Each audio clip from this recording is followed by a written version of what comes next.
So, how do we talk to kids about, well, the world? And I don't mean the easy stuff. I mean the big, complicated, heavy truths, Things like justice or history or even fear. How do you even begin to do that without just watering it all down until it's meaningless? That's the huge challenge we're going to dig into right now. Okay, let's just jump right into this because it's such a powerful idea. We tend to think kids can't handle the heavy stuff, right? But they're already decoding dragons. They live in a world packed with complex symbols and stories every single day. So, our job? It's not to hide the complexity from them, it's to give them a better map. And that's what we're going to do. Find that map together.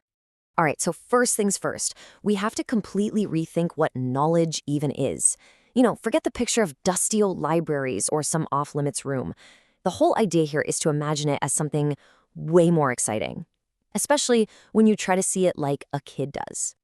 Yeah, so an archive shouldn't feel like this stuffy, adults-only kind of place. No way.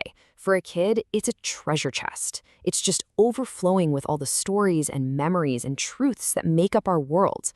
And here's the really important part. Kids aren't just visitors looking at the treasure. They're active creators. They're interpreters, they're organizers. They're building their own little archives literally every single day. And get this, kids already have the right skills for the job. They've got these superpowers for diving into that treasure chest. Think about it. They ask the best questions, the ones that just cut right through all our grown-up nonsense. They can spot the missing pieces in the stories we tell them, and they can take some boring, dry fact and turn it into pure wonder. It's amazing. They're basically natural-born archivists of wonder. Okay, so if all of this knowledge is locked away in a treasure chest, how do we get it open? Well, the source material argues that the keys, the most powerful keys, especially for kids, are myth and metaphor. And we're not just talking about fantasy stories here. These are like fundamental tools for making sense of the real world. And this is absolutely crucial. This whole thing is not about simplification. It's not about dumbing it down for kids. It's about transformation. You're taking a heavy, abstract idea, something really tough to grasp, and you're wrapping it up in a story. You're making it light enough for a young mind to actually pick up, look it from all sides, and, carry with them. This is a perfect example of how it works. I mean, how do you explain something as huge and abstract as justice to a kid? Well, you turn it into a story about a hero who holds a scale and always insists on balance. Or what about societal healing?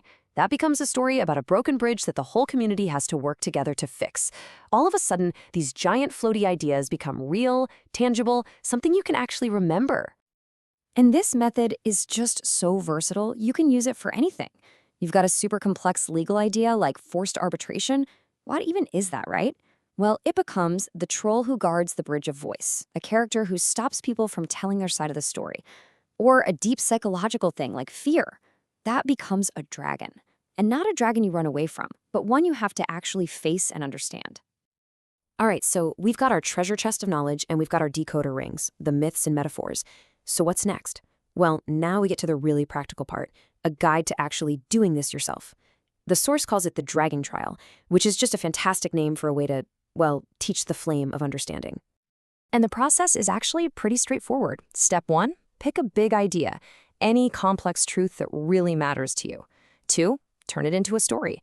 Frame it as a quest or a monster or a hero. You get the idea. 3, make it tangible. You could draw it, record yourself telling the story, even make a little animation. And finally, and this is the most important step of all, share it with a kid. Just ask them, what do you see here? What do you think happens next? And listen, because their answer, without all our adult baggage, is often the most incredible insight you'll ever get. You see, that's the ultimate goal here.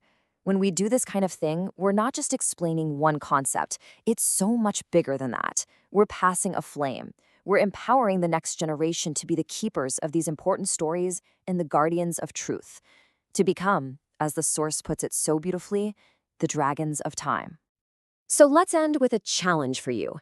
We've talked about the treasure chest of knowledge, and we've found the mythic keys to unlock it. The map is officially in your hands now. So the question is, what big idea, what complex truth are you going to transform first?